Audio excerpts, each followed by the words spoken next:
গ্রামের এক কোণে রায়হান মিয়ার একটি সুন্দর সবজি বাগান আছে, যেখানে একটি বড় বেগুন গাছে দুটি ছোট্ট পরী লুকিয়ে থাকে। রায়হানের দুটি সন্তান মিমি ও টমি একদিন বাগানে এসে বেগুন গাছের পাতা নড়তে দেখে অবাক হয়ে সেদিকে যায়। রূপালী আপু, দেখ, মানুষের বাচ্চা দুটো বল খেলতে খেলতে আমাদের দিকে এগিয়ে আসছে। ওরা যদি আমাদের দেখে ফেলে তবে তো মস্ত বড় বিপদ হবে। আমরা কি পালাবো নাকি এখানে লুকিয়ে থাকবো? তুই ভয় পাস না বোন, আমরা জাদু টানা গুটিয়ে লুকিয়ে আছি বলেই সাধারণ মানুষ আমাদের দেখতে পায় না। তাই একদম চুপ করে বসে থাক। মিমি আর টমি একটি লাল বল নিয়ে খেলতে খেলতে বেগুন গাছের দিকে এগিয়ে আসে। সোনালী পরী ভয়ে নিজের ডানা দুটো হাত দিয়ে চেপে ধরে। কিন্তু ওরা তো ঠিক আমাদের গাছের গোড়াতে চলে এসেছে। বলটা যদি আমাদের পাতায় এসে লাগে? বল লাগলেও পাতা আরো জোরে নড়বে, তখন ওরা ভাববে বাতাস লেগেছে। তুমি একদম অস্থির হয়ে না তো সোনালী। টমি, তুই একটু বল খেলাটা থামিয়ে জলদি এদিকে এসে দেখ তো, এই বেগুন গাছটা আমাদের বাগানের অন্যান্য সব গাছের চেয়ে কত বেশি বড়, সতেজ আর সুন্দর হয়েছে। টমি বলটা বগলে চেপে ধরে বেগুন গাছের দিকে ঝুঁকে তাকায়। গাছের পাতাগুলো বাতাস ছাড়াই হালকা কাঁপতে শুরু করে। হ্যাঁ আপু, বাতাস ছাড়া এই বড় বেগুন গাছের পাতাগুলো একা একাই কেন নড়ছে বলতো? আমিও বেশ কয়েকদিন ধরে লক্ষ্য করছি গাছটা কেমন যেন অদ্ভুত। তুইও তাহলে খেয়াল করেছিস? আমার তো মনে হচ্ছিল আমি একাই শুধু ভুল দেখছি। না আপু, ভুল নয়, দেখ ওই ওপরের পাতাটা কেমন অদ্ভুতভাবে কাঁপছে। মিমি ও টমি গাছের দিকে হাত বাড়াতেই পরীরা ভয়ে একে অপরকে জড়িয়ে ধরে। রূপালী পরী তাড়াহুড়ো করে কোমরের ছোট্ট জাদুর থলি থেকে চকচকে জল বের করে বাতাসে ছিটিয়ে দেয়। রূপালী আপু, আমার তো খুব ভয় করছে। এই ছোট্ট ছেলেটা কেমন যেন সন্দেহের চোখে সরাসরি আমার এই পাতা দিকে বারবার তাকাচ্ছে। ভয় পাস না সোনালী, ওরা ক্ষতি করার আগেই আমরা জাদু জল ছিটিয়ে দিই। এই জলের ছিটায় ওরা মোহগ্রস্ত হয়ে ভয় পাবে এবং গাছ ছেড়ে দূরে সরে যাবে।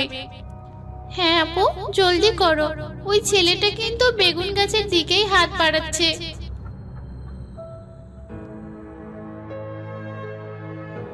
এই নাও, আমি জাদু জল বাতাসে ছড়িয়ে দিলাম, এবার দেখো কি হয়। জাদু জল ছিটানো মাত্রই বেগুন গাছের চারপাশ থেকে নীল, নয়ন আর বেগুনি রঙের জাদুকরি আলো গ্লো করতে থাকে। মিমি ও টমি ভয়ে চোখ বড় বড় করে পিছিয়ে যায়।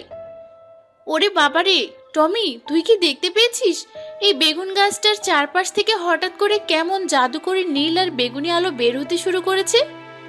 এ কি অদ্ভুত কাণ্ড রে আপু, এটা কোনো ভূত প্রেত নাকি রে? আমাদের কি এখান থেকে এখনই উল্টো পায়ে দৌড়ে বাড়ি পালিয়ে যাওয়া উচিত? না টমি, এখানে থাকা একদম ঠিক হবে না, আমার পা কাঁপছে।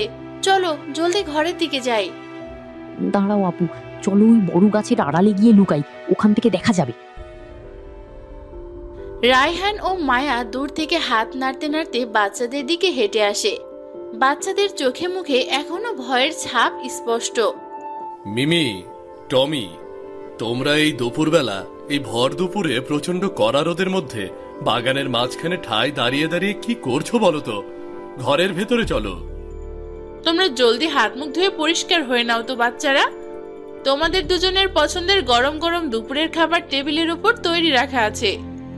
বাবা, একটু জলদি এসো, নিজের চোখে দেখে যাও, আমরা কোনো মিথ্যা বলছি না। এই বেগুন গাছটার নিচে আমরা একটু অদ্ভুত আলো জ্বলতে নিভতে দেখছি। ও কিছু না মিমি, ওটা আসলে তোমাদের মনের ভুল। দুপুরের কড়া রোদ বেগুন পাতার চকচকে গায়ের ওপর এসে প্রতিফলিত হয়ে অমন আলোর ঝলকানি তৈরি হয়েছে।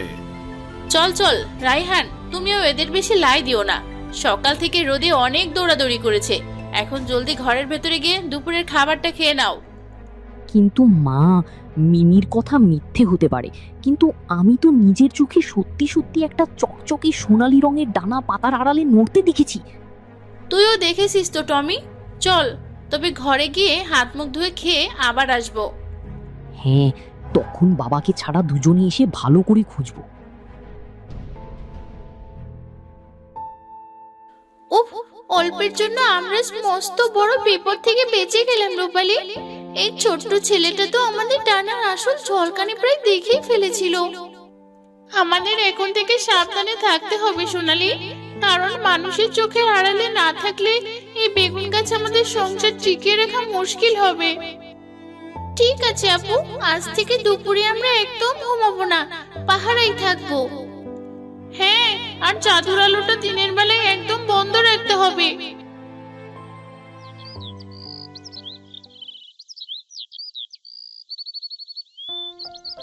সুন্দর শান্ত বিকেল। মায়া একটি মাটির পাত্রে করে বেগুন গাছের গোড়ায় জল ঢালছে, আর রায়হান পাশে দাঁড়িয়ে গাছ পরীক্ষা করছে।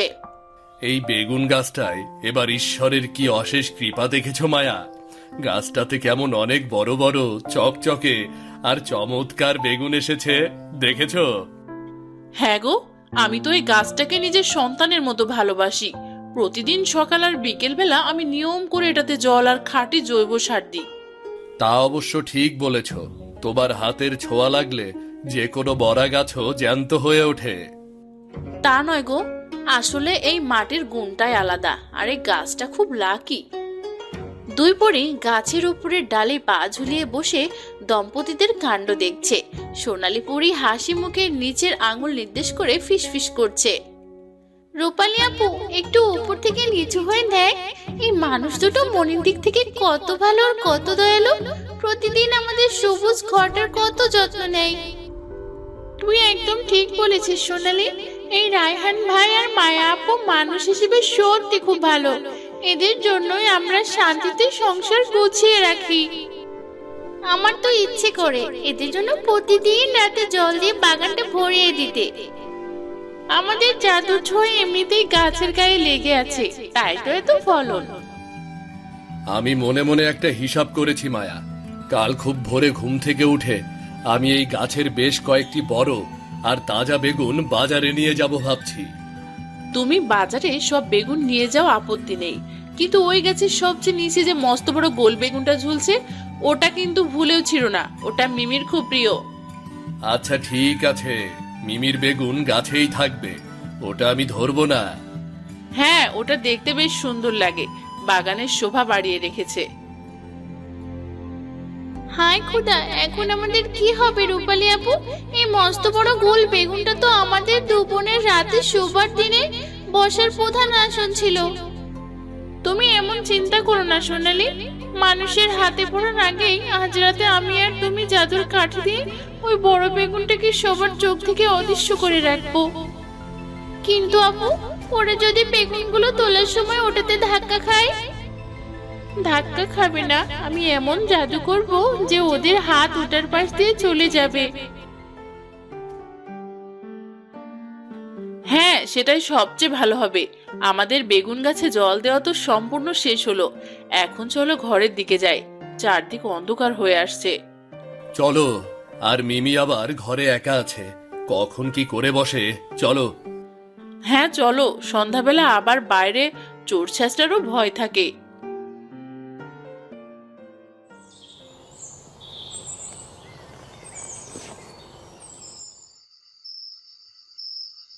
চারপাশ পুরো অন্ধকার হয়ে যায়। রূপালী পরী শূন্যে ভেসে উঠে তার জাদুর কাঠি দিয়ে বড় গোল বেগুনটি স্পর্শ করে। বেগুনটি থেকে ঝিলমিল তারা বের হয়ে সেটি অদৃশ্য হয়ে যায়।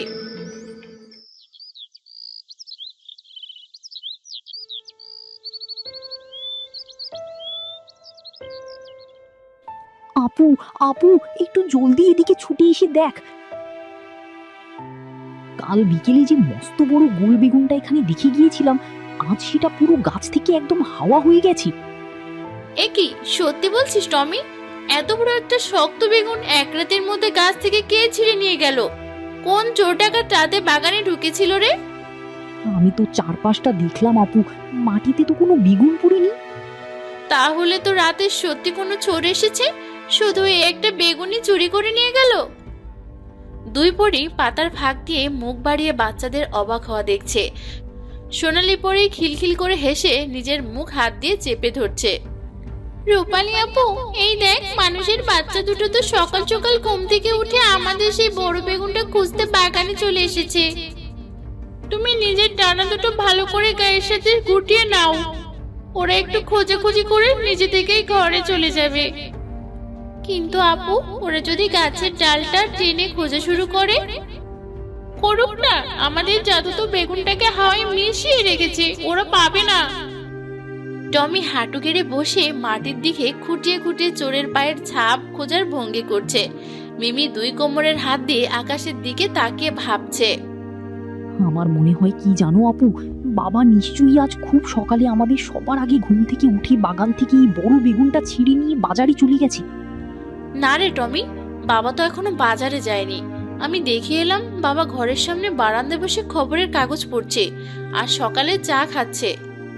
বাবা যদি না নেয় তাহলে কি মা সকালে এসে এটা রান্না করার জন্য ঘরে নিয়ে গেল? ধুর, মা তো এখনো রান্নাঘরেই ঢোকেনি, মা তো ঘর ঝাড়ু দিচ্ছে।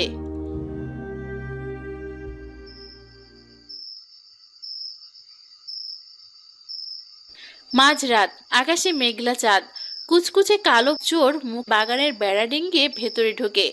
চোরের হাতে একটি বড় বস্তা। বাহ, কপালটা দেখছি আজ আমার খুব ভালো। এই ঘুটঘুটে অন্ধকারের মধ্যেও দেখছি এই বেগুন গাছটায় মস্ত বড় একটা চকচকে বেগুন ঝুলছে। কাল এটা বাজারে বেচবো, বাজারে বেচবো।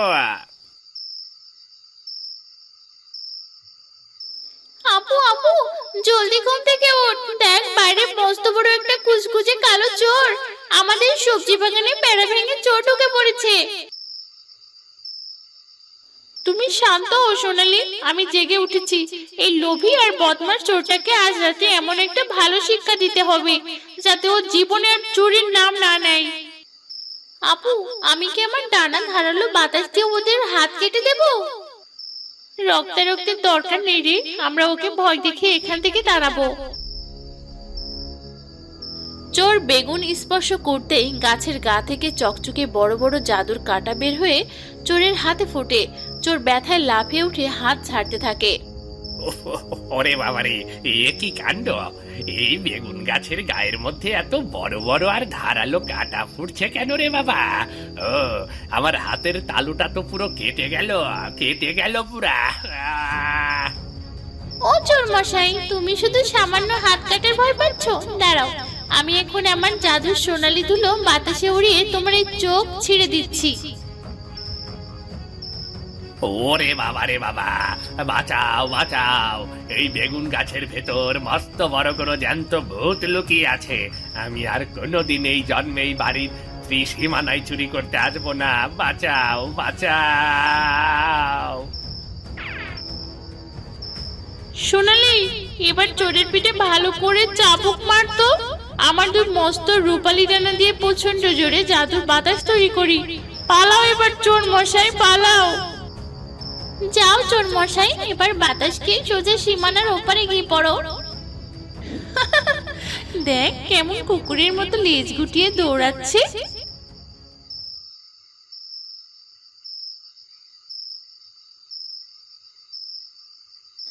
আপু আপু, জলদি ঘুম থেকে ওঠো।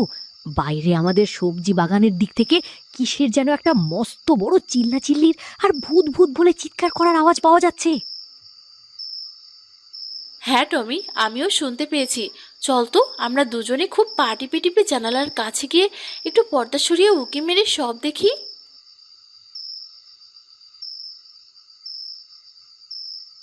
আপু, চোরটা তো দেখছি বাগানের বেড়া ডিঙিয়ে একেবারে রাস্তার দিকে দৌড় দিচ্ছে। হ্যাঁ, ও তো দেখছি লাঠির বাড়ি না খেয়ে ভূত দেখে পালাচ্ছে। কে ওখানে? এই মাঝরাতে আমাদের বাগানে ঢুকে কে চোর চোর বলে অমন পাগলের মতো চিৎকার করছো? কে? সাহস থাকলে টর্চের আলোর সামনে আসো। ওগো, তুমি একা ওই ঘুটঘুটে অন্ধকারের মধ্যে বাইরে যেও না। তুমি ঘরের কোণে এই মস্ত বড় বাঁশের লাঠিটা শক্ত করে নিজের হাতে নিয়ে যাও। ভয় নেই মায়া, আমি টর্চ দিয়ে যাচ্ছি। চোর মনে হয় অলরেডি পালিয়েছে। তাও সাবধানে যেও, আজকাল চোরদের একদম বিশ্বাস নেই।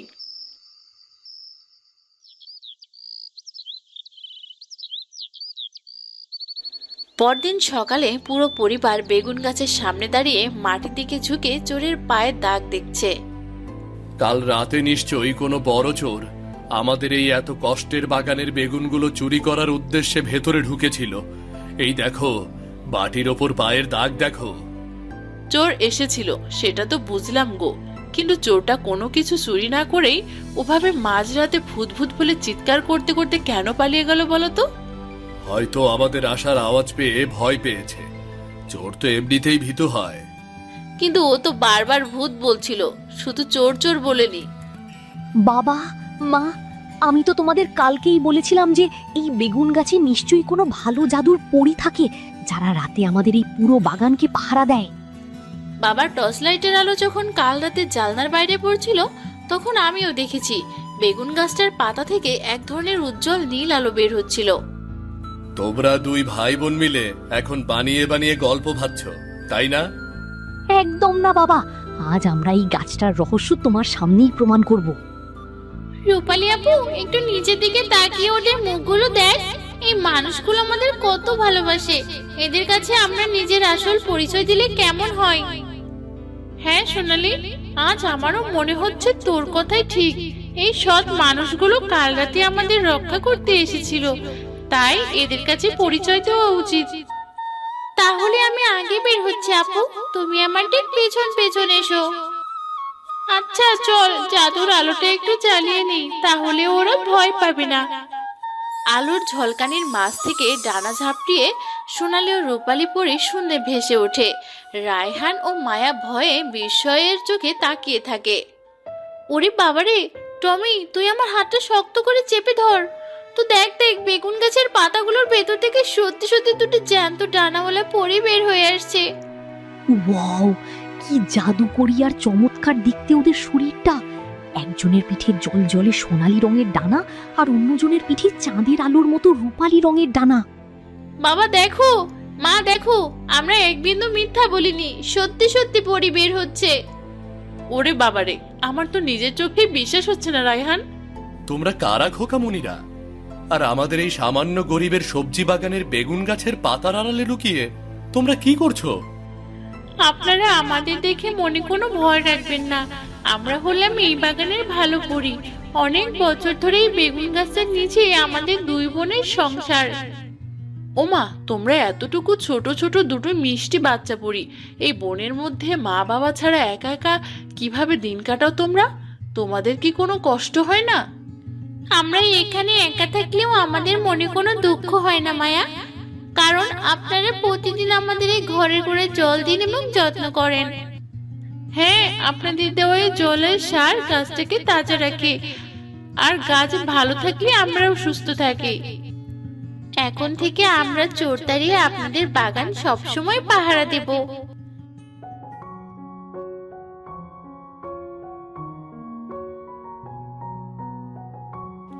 এই নাও আমার দুই ছোট্ট মিষ্টি পরীরা, তোমাদের জন্য আমি নিজের হাতে অনেক যত্ন করে মিষ্টি পায়েস রেঁধে এনেছি। তোমরা একটু খেয়ে দেখো।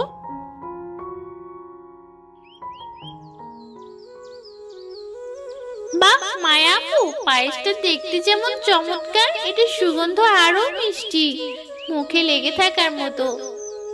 আপনাকে অনেক ধন্যবাদ মায়া আপু, আমাদের এই নতুন মানুষের তৈরি খাবার খুব পছন্দ হয়েছে। আমরা দুজনে চেটে পুটে খেয়েছি। তোমরা পছন্দ করেছো শুনে আমার বুকটা জুড়িয়ে গেল। কাল তোমাদের জন্য পিঠা বানাবো। বাহ, পিঠে কি জিনিস? ওটা কি পায়েসের মতো মিষ্টি হয়? সোনালি পরি, আমার না ছোটবেলা থেকেই খুব ইচ্ছে করে আকাশে ওই নরম সাদা মেঘের ভেলায় পাখির মতো ডানা মেলে উড়ি। হ্যাঁ মিমি, কেন দেব না? তুমি আমার ছোট্ট হাতটা ধরো, আমি তোমাকে আকাশ থেকে পাখিদের মতো গড়িয়ে আনবো। আপু, তুমি তো মেঘের দেশে যাচ্ছ, আমার জন্য উপর থেকে একটা ছোট মেঘের টুকরো নিয়ে এসো কিন্তু। মেঘকে আর হাত দিয়ে ধরা যায় পাগলা? তুই এখানে দাঁড়িয়ে পরীর ওড়া দেখ। সোনালি পরি মিমির হাত ধরে জাদুর ডানার জোরে তাকে নিয়ে আলতো করে মাটি থেকে 10 ফুট উপরে ভেসে ওঠে। মিমি আনন্দে পা দোলাতে থাকে আর নিচে দাঁড়িয়ে টমি জোরে হাততালি দেয়। রূপালী আপু, তোমার হাতের ওই চাঁদের আলোর মতো চকচকে জাদুর কাঠিটা আমাকে একটু হাত দিয়ে ছোঁয়ার জন্যে বা দেখার জন্যে দেবে? এই নাও টমি, তুমি হাত দিয়ে দেখো, তবে একটা কথা মনে রাখবে, এই জাদুর কাঠি দিয়ে কোনোদিন কিন্তু দুষ্টুমি করা যাবে না বা কাউকে কষ্ট দেওয়া যাবে না। না না, তুমি তো জানো আমি কত ভালো ছেলে। আমি তো শুধু জাদুর কাঠিটার গা থেকে কেমন আলোর ফুলকি বের হয় সেটা একটু দেখতে চেয়েছিলাম। আমি জানি টমি, তুমি খুব ভালো ছেলে। এই নাও, এই কাঠি ঘুরিয়ে দেখো কেমন আলো বের হয়। রূপালী পরী তার জাদুর কাঠিটি টমির হাতে দেয়। টমি কাঠিটি বাতাসে ঘোরাতেই তার হাত থেকে ছোট ছোট উজ্জ্বল তারা ছিটকে বের হতে শুরু করে। ওয়াও, কাঠিটা নাড়তেই আমার হাতের চারপাশে ছোট ছোট তারা জ্বলছে, কি দারুণ! রায়হান ও মায়া পাশে দাঁড়িয়ে তৃপ্তির হাসি হাসছে। বাগানে অন্যান্য সবজি গাছগুলোকে বিশাল বড় বড় আর সতেজ দেখাচ্ছে।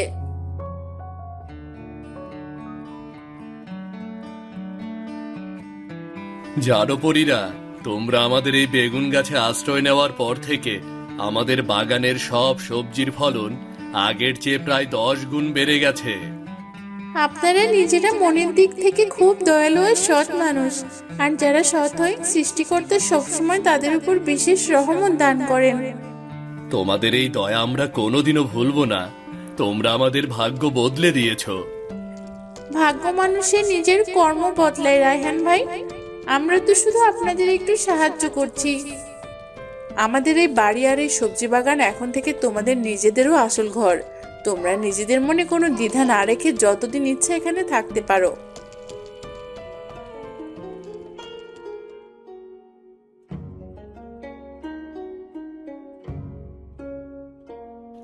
গোধূলি বেলা আকাশের রং লালচে বেগুনি। পুরো পরিবার বেগুন গাছের চারপাশে গোল হয়ে ঘাসের উপর বসে আছে। গাছটি এখন উজ্জ্বল ফুলে ও রঙিন ফল হয়ে আছে। আমাদের এই বাগানের জাদুকরী পরীদের কথা যেন আমাদের এই 4 দেয়ালের বাইরে গ্রামের অন্য কোনো লোভী মানুষ কোনোভাবেই জানতে না পারে। সাবধানে চলতে হবে। হ্যাঁ গো, তুমি একদম ঠিকই বলেছ। গ্রামের কিছু মানুষ খুবই লোভী প্রকৃতির হয়। ওরা জানতে পারলে টাকার লোভে পরিদের ক্ষতি করতে পারে। হ্যাঁ, বিশেষ করে ওই বাতব্বর লোকটা জানতে পারলে মহা ঝামেলা করবে। ঠিক বলেছ, ও তো সবকিছুতে নিজের ভাগ বসাতে চাই। তোমরা এই বিষয়টা নিয়ে মনে কোনো চিন্তা করো না বাবা। আমরা স্কুলের কোনো বন্ধুর কাছে বা বাইরে কোনো মানুষের কাছে এটা ভুলেও বলবো না।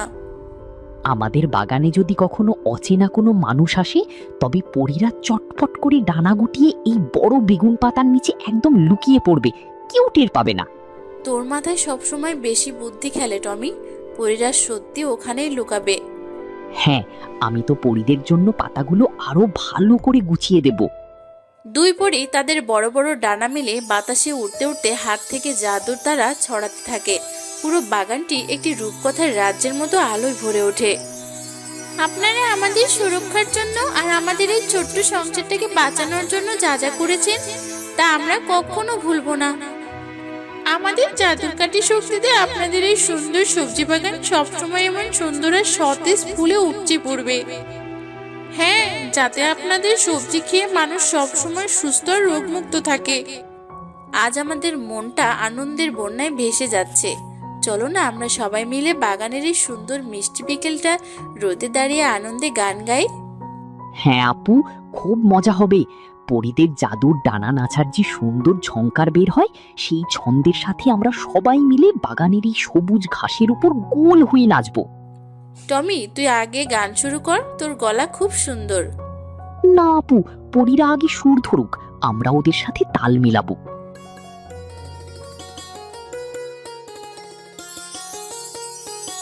মায়া, তুমি একটু চোখ মেলে চারপাশটা তাকিয়ে দেখো তো। এই ছোট্ট সুন্দর মিষ্টি দুই পরী আমাদের সংসারে আসার পর থেকে আমাদের পুরো পৃথিবীটা কত রঙিন হয়ে গেল। এটা আসলে খোদার এক অশেষ কৃপা।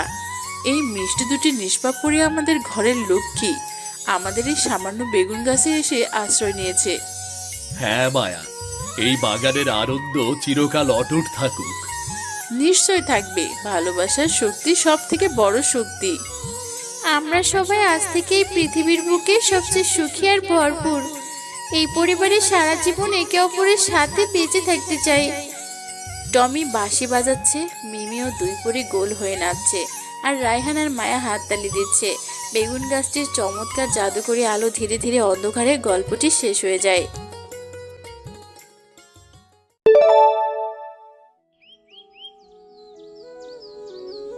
আবার আবার চুরি হয়েছে। হায় সৃষ্টিকর্তা, কে এই চোর? শুধু খাবারের জিনিস চুরি করে নিয়ে যায়, মাছ তরকারি সব নিয়ে গেছে। এই রান্না করব কি এখন আমি? এই গরিবের ঘরে বারবার চুরি হচ্ছে, তাও আবার খাবারের জিনিস। আমাদের না খেয়ে মরতে হবে যে এবার। হে বিধাতা, একেবারে মেরে ফেলো না। তোমরা দুনিয়ায় গরিবেরা বেঁচে থেকে কি করবে বলো তো? কেন তোমাদের বাঁচিয়ে রেখেছেন? কেন?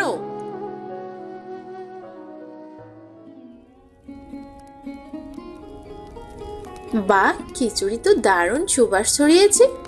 একটু যদি ঘি দেওয়া যেত তাহলে যে কি দারুণ হতো। যাকগে, ঘি যখন জোগাড় করতে পারিনি তখন কি আর করব।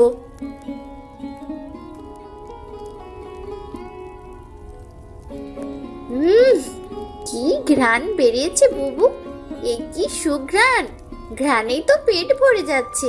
খেতে না জানি কত সুস্বাদু হয়। দে, কলা পাতাটা এগিয়ে দে, তোকে খাবার বেড়ে দিই। দাঁড়াও দাঁড়াও, আমি চট করে দুটো লেবু পেড়ে আনি। আচ্ছা ঠিক আছে, যা, তাড়াতাড়ি আসিস, খাবার ঠান্ডা হয়ে যাবে কিন্তু।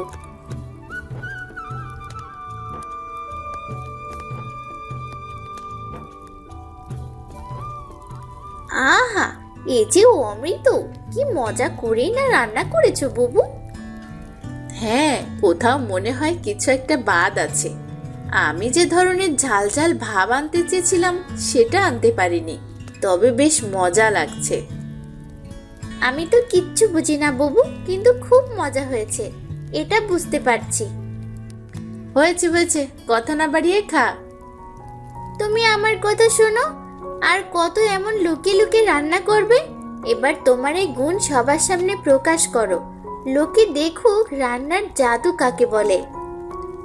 হ্যাঁ, তোর কথা শুনে যদি আমি সবার সামনে রান্নার গুণ প্রকাশ করি তাহলে আমার মা বাড়ির পাশে আম গাছটা পুরো আমার পিঠে ভাঙবে, বুঝলি চুটকি?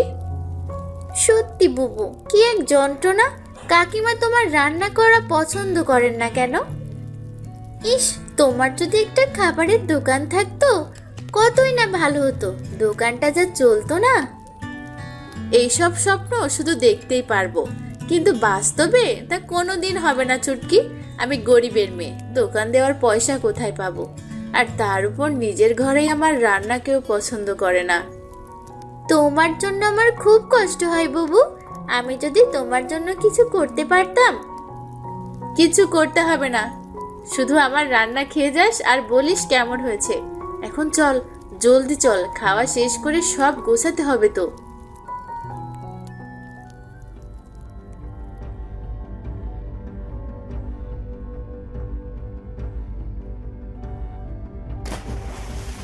ছি, এগুলো কি? এগুলো কে করলো? এই কাজ কে করেছে? অভি, তুই হতচ্ছাড়া, তুই নেমে আয়। আজ তোর একদিন কি আমার একদিন। কিরে, কেমন লাগলো কাদার শরবত? খুব তো নীলিমা বুবুর রান্না ভর পেটে খেয়ে এলি। তুই বুঝলি কি করে? বুঝি বুঝি, সবই বুঝি। আমাকে তোরা না জানালে কি হবে, আমি সবই বুঝি। তোকে জানাবো কেন? তুই তো সব জায়গায় ঝামেলা পাকাস, তোকে জানিয়ে বিপদে পড়বো নাকি? কি? আমি ঝামেলা পাকাই? তা নয় কি, এর আগে কি করেছিলি আমার মনে নেই? নীলিমা বাবু তোকে আদর করে খেতে ডেকেছিল, আর তুই কিনা আমার খাবারের পাতিল এক গাদা লবণ ঢেলে দিয়েছিলি। কি অদ্ভুত! ওটা কি আমি ইচ্ছে করে করেছিলাম নাকি? মনে হয়েছিল নীলিমা বুবু খাবারে লবণ দিতে ভুলে গিয়েছিল। তোকে এত কিছু মনে করতে কে বলেছে? তুই ঝামেলা পাকাতেই গিয়েছিলি।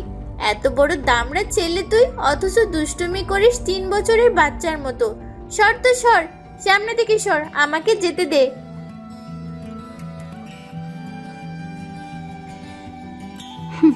খুব ভাব বেড়েছে না? দাঁড়া, তোদের এই খাবারের আয়োজনের 12টা আমি বাজাবো।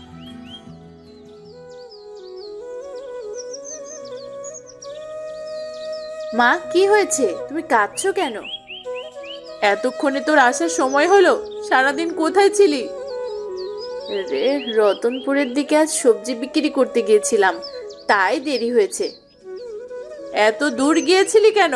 ফিরতে দেরি হয়? বাড়ি ঘরে লোক থাকে না, আজও সব মাছ তরকারি চুরি হয়ে গেছে। এসব কি বলছো মা?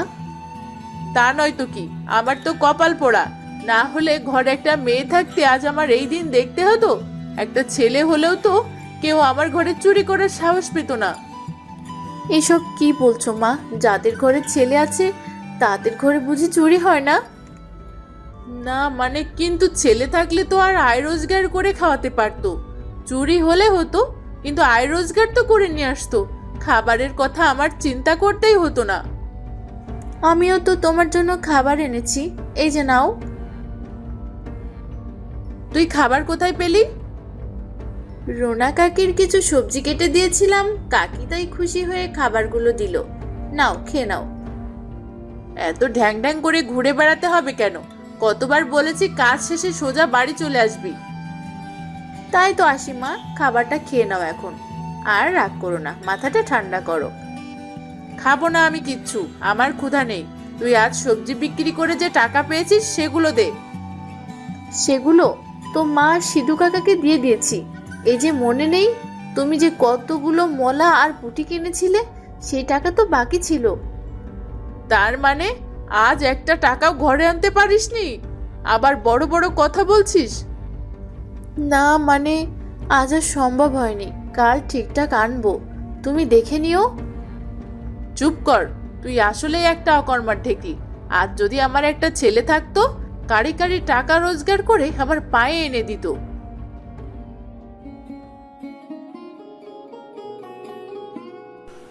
ভালো মাছ আছে নাকি হে আজ?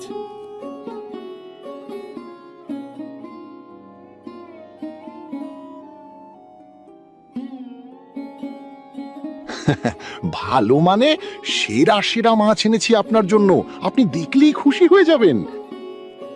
সবজি লাগবে, সবজি, তাজা তাজা সবজি। আরে সবজি লাগবে, সবজি, তাজা তাজা সবজি। এই মেয়ে, এদিকে এসো। কিছুক্ষণ বসো, অপেক্ষা করো, আমি মাছ কিনেই তোমার কাছ থেকে সবজি নেব। জি আচ্ছা বেগম সাহেবা। কই দেখাও মাছ। বাহ, কি সুন্দর শৈল মাছ! বর্ষাকালে এমন শৈল মাছ আর কোথাও পাবেন না, বুঝলেন? হ্যাঁ, ছোটবেলায় বর্ষাকালে মায়াবোন শোল মাছের ভুনা করে দিত। বাইরে বৃষ্টি পড়তো আর আমরা গরম গরম ভাতের সাথে সেই ঝাল ঝাল শোল মাছের ভুনা মাখিয়ে খেতাম। কি যে স্বাদ ছিল! রাখো তোমার ছোটবেলার কথা, ওসব শোল মাছ এ বাড়িতে কেউ খায় না। তুমি তো খাও না। আমি আমি আমি আসলে তুমি চুপ করো তো। ওই বাড়ির কে কি পছন্দ করে তা আমি জানি না। এই জেলে, তুমি ভালো ইলিশ দেখাও। ওসব শোল মাছ এ বাড়িতে কেউ খায় না। এই কই, দেখাও ইলিশ। বেগম সাহেবা, সাহেবের জন্য দুটো শোল মাছ নিয়ে নিন। সাহেব মনে হয় শোল মাছের ভুনা খেতে চাচ্ছেন। এই মেয়ে, তোমার সাহস তো কম না? তোমার কথা বলার কি দরকার? না মানে, আপনারা তো ইলিশ নিচ্ছেন, সাহেব দুটো শোল নিলে কি আর এমন ক্ষতি হতো? বেয়াদব মেয়ে, আবার মুখে মুখে কথা বলে। আহ মিথিলা, মেয়েটাকে এভাবে বকছো কেন মিথিলা? বকবো না তো কি করব? এত মাতব্বারি করছে, সাহস কোথা থেকে পাচ্ছে? এই মেয়ে, তুমি বের হয়ে যাও। বের হও বলছি। তোমার কাছ থেকে কোনো সবজি আমরা নেব না। যাও, এক্ষুনি যাও।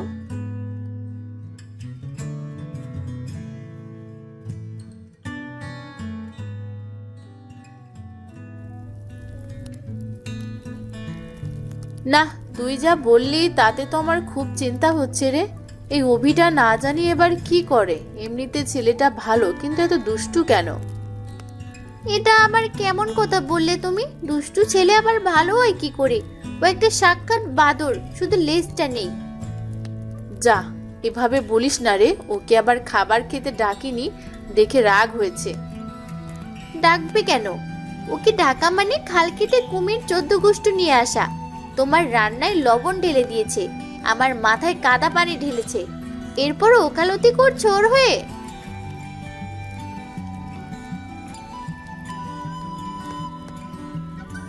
মা তুমি?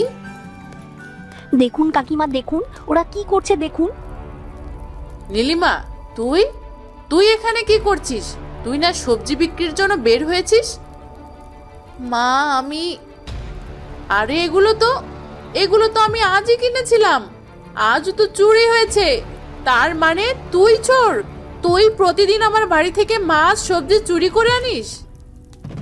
মা আমার কথা তো শোনো। আমি তোর কোনো কথাই শুনতে চাই না। ছি ছি ছি ছি ছি, আমার ঘরে কিনা শেষ পর্যন্ত একটা চোর মেয়ে পয়দা হয়েছে।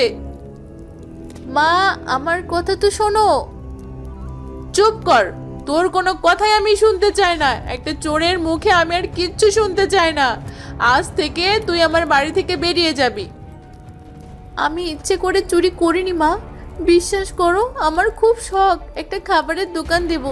তুমি তো আমাকে বাড়িতে কিচ্ছু রান্না করতে দাও না, তাই আমি রান্নার চর্চা ঠিক রাখার জন্য বাড়ি থেকে জিনিসপত্র এনে এখানেই রান্না করি। এনে রান্না করিস বলছিস কেন? বল চুরি করেছিস। তুই একটা চোর। তোর মতো মেয়ের মুখ দেখাও পাপ। মা আমি বাড়ি থেকে যা নিয়ে আসি সেটার দামে দ্বিগুণ টাকা তোমার হাতে তুলে দিই। তুমি যদি আমাকে একটা সুযোগ দিতে তাহলে। সুযোগ? সুযোগ কি করবি তুই? হাতি মারবি, ঘোড়া মারবি? তুই কি বেটা ছেলে? তুই হচ্ছিস মেয়ে। মেয়েদের দিয়ে কিচ্ছু হয় না, বুঝলি? মা মা তুমি এমন করে বলো না মা। তুই শুধু আমার জন্য যন্ত্রণা নিয়ে এসেছিস, আর কিচ্ছু পারবি না।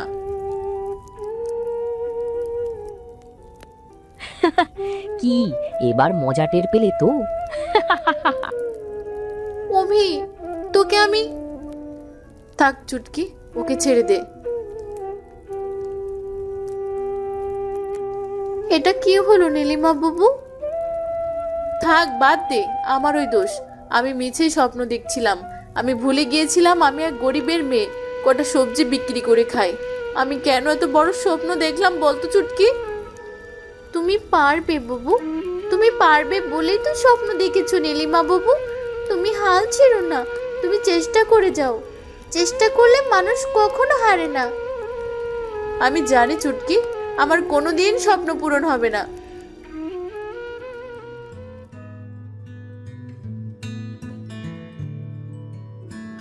বাবা, বাবা, কি রে, কি হয়েছে? আমার কিছু টাকা লাগবে, দাও তো। আমি কি টাকার গাছ যে ঝাড়া দিলে ঝরঝর করে টাকা পড়বে? আমি কোনো টাকা পয়সা দিতে পারবো না। কেন আমাকে টাকা দেবে না কেন? কারণ ওগুলো আবার কষ্টের টাকা। তুই কাজকর্ম কর, কারবারে বস, তোকে একটা হাত খরচ আমি দেব। কি রাজি? না, ওই সব ব্যবসার কাজ আমাকে দিয়ে হবে না। আমি কাজ করব কেন? ব্যবসা তো তুমিই দেখছো। আর আমাদের কি টাকার অভাব? অভাব এখন নেই, কিন্তু একদিন না একদিন তো হবেই। তোরা যা শুরু করেছিস না।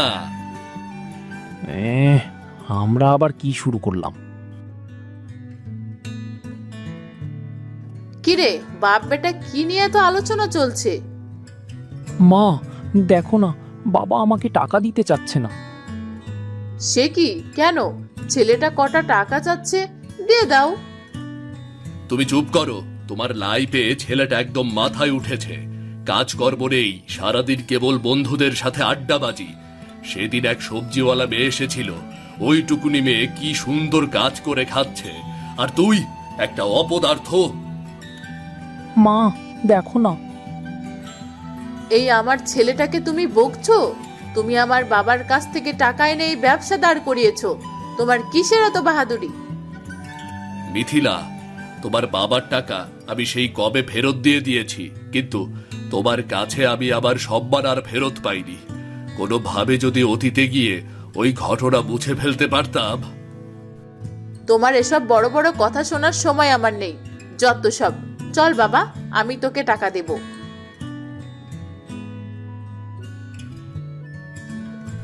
এই বাড়িতে একটা আলমারিরও যা দাম আছে তাও আমার নেই। আমি শুধু টাকা রোজগারের একটা যন্ত্র কেবল। কেউ আবার কথারই দাম দেয় না। পছন্দ অপছন্দ সব তো দূরের ব্যাপার।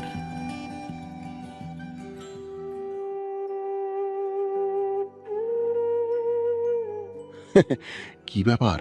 আমাদের রাধুনির মন খারাপ কেন? আমি ঠিক আছি কাকা, তুমি কোথায় যাচ্ছ? আর কোথায় যাব? টাকা রোজগার ছাড়া পুরুষ মানুষ আর কি করবে? এদিক দিয়েই যাচ্ছিলাম, ভাবলাম তোকে একটা জিনিস দিয়ে যাই। কি জিনিস কাকা? এই যে নে, ধর। আরে কাকা, এ তো শোল মাছ। ভালো করে ভুনা করিস তোমা, আমি তোর হাতের শৈল মাছের ভুনা দিয়ে কটা ভাত খাবো। তোমাকে অনেক ধন্যবাদ, আমি আবার রান্না করতে পারবো ভেবেই আমার খুব ভালো লাগছে। হ্যাঁ মা, তুই আবার রান্না শুরু কর, আমি তো আছি। কাকা, আমার একটা কাজ দেখে দেবে? নিশ্চয়ই করে দেব। কি কাজ? সময় হলেই তোমাকে বলবো।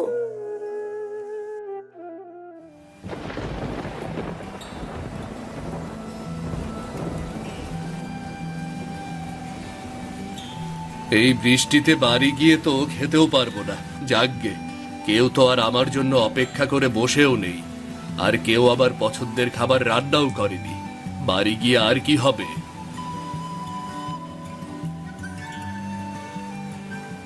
আরে সিধু জেলে, তুমি এসো এসো, ভেতরে এসো, বসো। সাহেব, এটা আপনার জন্য। আমার জন্য? কে পাঠিয়েছে? নীলিমা পাঠিয়েছে, ওই যে সেই সবজিওয়ালি। ও কিন্তু খুব ভালো রান্না করে, খেয়ে দেখুন। বাহ, শৈল মাছের ভুনা! হ্যাঁ সাহেব, সেদিন আপনার চোখ দেখেই মেয়েটা বুঝেছিল আপনি শৈল মাছের ভুনা খেতে ভীষণ ভালোবাসেন। মেয়েটা একদম ঠিক বুঝেছিল। এই শোল মাছের ভুনা আমার ভীষণ প্রিয়। বর্ষাকালে এই শোল মাছের ভুনা দিয়ে যে কত মজা করে ভাত খেতাম! বাহ, একদম আমার মায়ের হাতের রান্নার স্বাদ। আমি আমি আমি আমি খুব খুশি হয়েছি। অনেকদিন পর কেউ আবার পছন্দের এত গুরুত্ব দিল।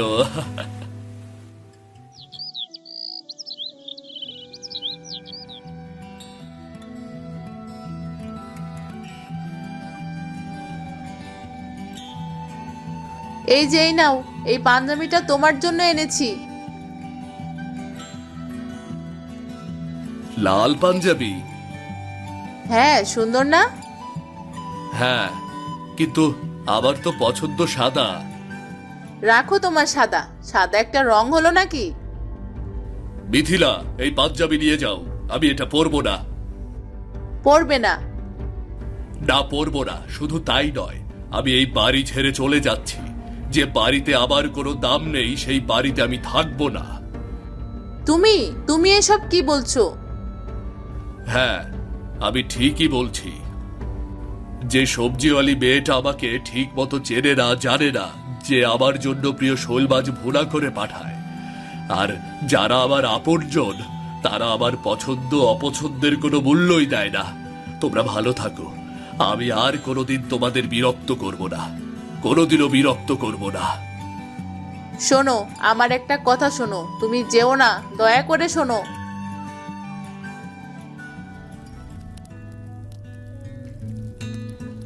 যাক, সিধু কাকা সাহায্য করাতে এখনো রান্নার চর্চাটা চালু রাখতে পারছি। মা তো সবকিছু নিজের জিম্মায় রেখে আমার সাথে কথা বলাই বন্ধ করে দিয়েছে। কবে যে একটা কিছু করতে পারবো।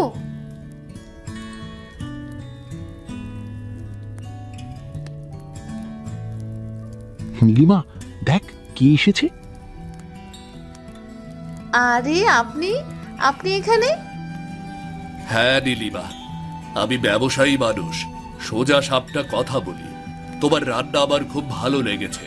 সিধুর কাছে তোমার খাবারের দোকান খোলার ইচ্ছার কথা আমি শুনেছি, তাই আমি তোমাকে একটা সুযোগ দিতে চাই। জি, সুযোগ আমাকে? হ্যাঁ, তুমি খাবারের দোকান খোলো, আমি পুরো বিনিয়োগ করব। লাভের কিছু আমার, বাকিটা তোমার। সত্যি আমার তো বিশ্বাসই হচ্ছে না। আমার সারা জীবনের স্বপ্ন আপনি সত্যি করে দিচ্ছেন। আমি কিভাবে যে ধন্যবাদ দেব কাকা। ধন্যবাদ দিতে হবে না, তুমি নিজের কাজটা ভালো মতো করো, আমি তাতেই খুশি।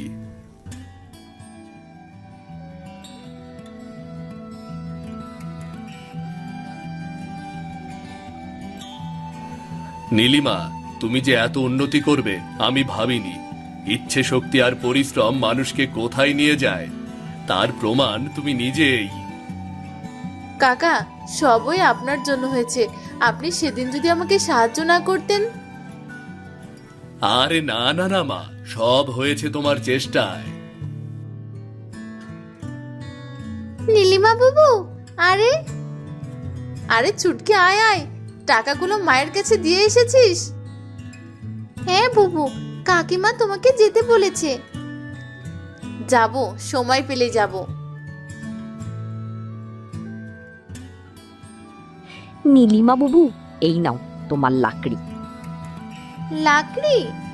এখানে নিয়ে নীলিমা বাবু কি করবে? মাথায় নিয়ে দাঁড়িয়ে নাচবে? হাদারাম, যা এগুলো ভাড়া করে নিয়ে আয়। যাচ্ছি যাচ্ছি। বাবা, মুখ তো নয়, যেন আগুনের গোলা।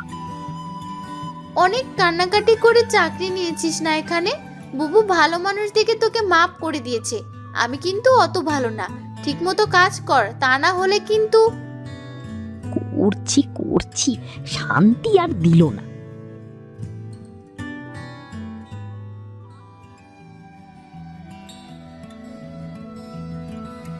তোমরা এখানে আবার এসেছো?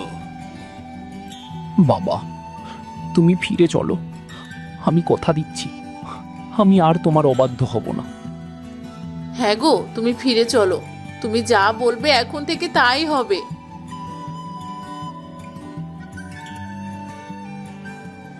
সাহেব, ছোট মুখে একটা বড় কথা বলি। ওরা তো আপনারই পরিবার। গত 1 মাস ধরে ওরা আপনার রাগ ভাঙানোর চেষ্টা করছে। আপনি দয়া করে ওদের ক্ষমা করে দিন। ওদের ওপর আমার কোনো রাগ নেই, কিন্তু আমি আর ফিরে যাব না। ওরা আমাকে তো মানুষ বলে মনেই করে না। আমরা ভুল করেছি, আমাদের ক্ষমা করে দাও। নীলিমা মা, তুমি তোমার কাকাকে বুঝাও। হ্যাঁ বাবা, আমাদের আর কষ্ট দিও না, তুমি ফিরে চলো। আচ্ছা বেশ, চলো তাহলে, দেখি তোমাদের কতটা পরিবর্তন হয়েছে।